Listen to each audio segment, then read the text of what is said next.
Markiper, mari kita pergi. Berikut ini 10 wisata kota Surabaya yang mungkin ingin kamu kunjungi. Pertama, Geraha Natura Park. Terletak di dalam perumahan mewah Geraha Natura, tepatnya di Kuwukan, Sambikerep, Surabaya. Di Danau Geraha Natura ada beberapa spot foto yang instagramable, mulai dari jembatan berwarna merah, tengah danau, dan danau kecil dengan nuansa negeri sakura. Danau Geraha Natura dibuka 2 kali dalam sehari, yakni pada pagi dan sore hari. Tempat yang bagus untuk menikmati udara sejuk dan melihat matahari terbit. Bisa datang mulai pukul 5 pagi sampai jam 10 pagi. Kemudian untuk penikmat senja, Danau Geraha Natura dibuka mulai pukul 3 sore sampai 7 malam. Kedua, Surabaya North Quay. Surabaya North Quay berlokasi di Kelurahan Perak Utara, Kecamatan Pabean Cantikan, Kota Surabaya. Berada di tepi laut utara Surabaya, berjarak kurang lebih 9 km dari pusat kota Surabaya dan dapat ditempuh dalam waktu 30 menit berkendara. Tempat ini sengaja dibenahi supaya dapat menjadi tempat wisata bagi warga Surabaya. Lautan lepas dengan kapal pesiar yang mewah bersandar di terminal ini menjadi daya tarik untuk dilihat kita semua. Biaya tiket masuk 10.000 per orang dan biaya masuk teras tepi laut 50.000 per orang. Itu sudah termasuk voucher makanan. Objek wisata ini baru dibuka jelang siang hari mulai dari jam 12 siang sampai jam 7 malam. Ketiga, Atlantis Land Kenjeran. Salah satu tempat rekreasi yang paling digemari oleh arek-arek Surabaya adalah Atlantis Land yang berada di kawasan Kenjeran Park atau Ken Park. Kalian bisa tinggal cek di Google Map untuk alamat lengkapnya.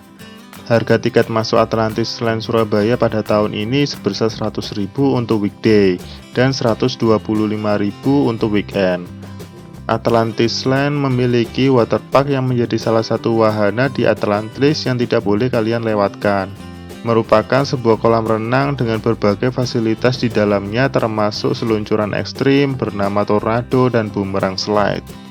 Selain itu ada 4 wahana besar lainnya yang tidak boleh kalian lewatkan seperti Dino Land, Istana Es, Istana Lilin, dan lain-lain. Keempat, Taman Harmoni Keputih.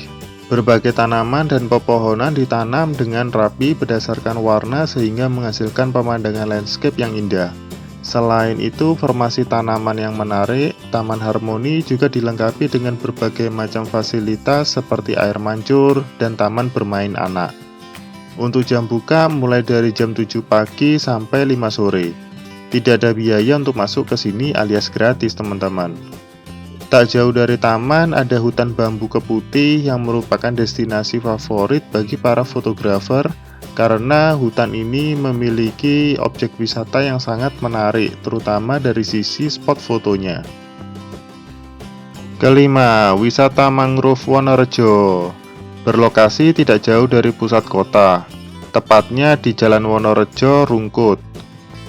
Menjadikan lokasi objek ekowisata yang satu ini mudah diakses dari berbagai penjuru kota.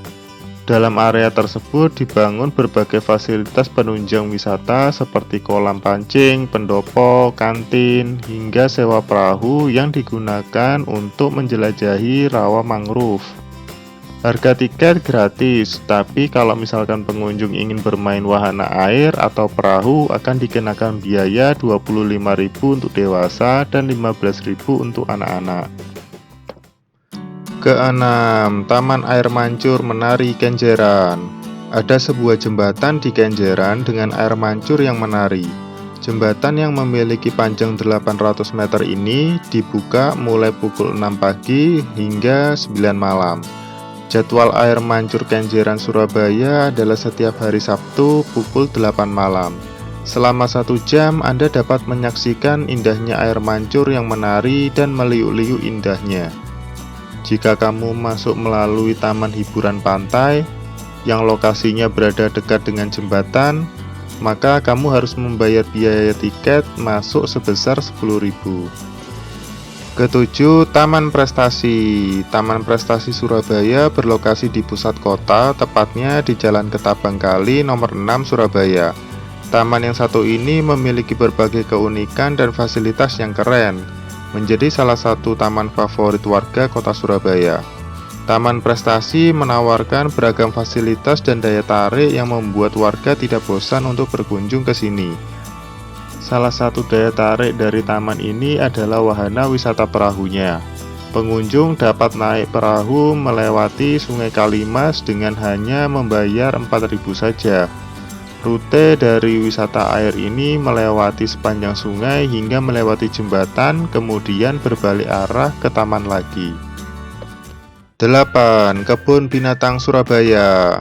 KBS berlokasi di Jalan Setel nomor 1 Darmo Wonokromo, Surabaya. KBS telah menyediakan fasilitas lengkap untuk pengunjung, ada lahan parkir, musola, toilet, restoran, dan bangku untuk duduk. Harga tiketnya sangat terjangkau, yaitu sebesar Rp15.000 per orang. Jam buka mulai dari pukul setengah 8 pagi sampai jam setengah 5 sore. Dan dapat dibeli secara online melalui situs resminya. Selain sudah menerapkan protokol kesehatan sesuai dengan anjuran pemerintah setempat, KBS atau yang dikenal dengan Kebun Binatang Surabaya ini baru saja merilis area baru untuk Gowes Mania. Kita bisa keliling menggunakan sepeda gowes yang kita miliki untuk masuk dan berkeliling di dalam area Kebun Binatang Surabaya.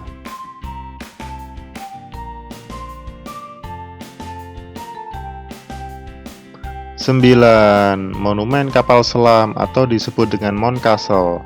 Sejarahnya berawal dari KRI Pasopati 410 yang dijadikan monumen, di mana kapal ini bertugas di Angkatan Laut sejak tahun 29 Januari 1962. KRI Pasopati 410 memiliki peran besar dalam mempertahankan hukum kelautan Indonesia, salah satunya pada saat Operasi Trikora. Harga untuk masuk tiket ke Mount Castle ini sebesar Rp15.000 per orang dan jam buka mulai dari 9 pagi sampai 5 sore. Mount Castle sendiri beralamat di Jalan Pemuda 39, Kota Surabaya. 10. Jembatan Suramadu. Entah mengapa setiap warga di luar Surabaya pasti penasaran dengan jembatan ini. Banyak warga luar Surabaya yang mungkin hanya sekedar ingin melintas di jembatan terpanjang di Indonesia ini. Bagaimana tidak, jembatan yang dapat menghubungkan Pulau Jawa dan Pulau Madura ini sangatlah megah. Terutama saat malam hari dengan hiasan lampu kelap-kelip yang menakjubkan. Terutama juga pada waktu siang hari kita bisa menikmati pemandangan yang luas di Selat Madura. Ini merupakan salah satu ikon terbesar di Jawa Timur yang bisa untuk dikunjungi. Setelah sampai di Pulau Madura, kita bisa mencoba berbagai macam kuliner di sana, seperti masakan bebek yang terkenal di Bangkalan.